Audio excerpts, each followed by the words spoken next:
Part 1 on what is public Medicare. Ever wondered why in Canada you don't have to pay out of pocket when you visit your family doctor or go to the hospital for medically necessary services? Let's talk about it. This is public Medicare. So public Medicare is Canada's public healthcare system. The fit medically necessary hospital and physician services are fully covered, so no bills, no invoices, just present your health card and you're ready to go. Many Canadians are proud of a system where we decided to pull our money so we can get care when we are sick and most vulnerable. But years of relentless cuts and government pushing privatization have caused problems in Medicare. The solution is not to privatize, but to restore and rebuild Medicare on the principles of healthcare for all. So before public Medicare, Canadians had no choice but to forego medical treatments due to the high costs leading to unnecessary suffering and even death. In Helen Haney's book, Life Before Medicare, tells the story of a young woman with cancer who refused pain medications because of the bankrupt her family. And for 2 months, she had her husband lock her in their home when he left for work, so no one could enter and help her when she was screaming in pain. And she did not want to bankrupt her family as she was dying. And this is such a horrible thing that many Canadians before Medicare have experienced. And just look at the difference today. Healthcare costs are nearly double per person in US, and more than 26 million Americans didn't have health insurance in 2023, and millions delayed their treatment because they simply couldn't afford it. But here in Canada, things are different. Thanks to our Medicare system, healthcare based on needs and not your bank account balance. Canada takes pride in a system where your health isn't a financial burden. So, as you now know what public Medicare is, let's dive into the history of public Medicare. So before Medicare, healthcare was privately delivered and funded, meaning the Canadians paid healthcare providers for services out of pocket or with private insurance. The provinces and territories were mostly responsible for hospital services due to the Constitution Act of 1867, that distribute powers between the federal and provincial or territorial governments.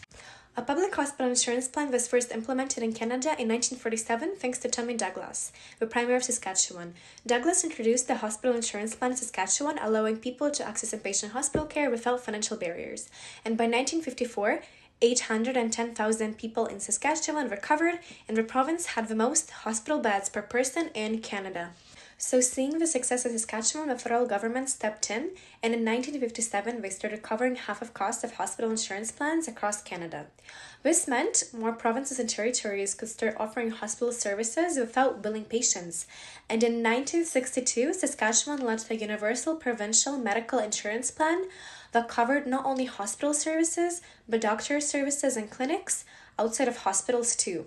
The first of its kind.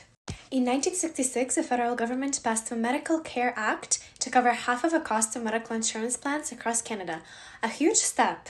Now, all provinces and territories could provide medically necessary doctor and hospital services to everyone regarding of their financial situation.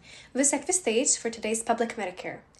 OHIP was formally created in 1971 with Ontario Health Insurance Organization Act, and by 1972, each province and territory had implemented Medicare plans for hospital and physician services.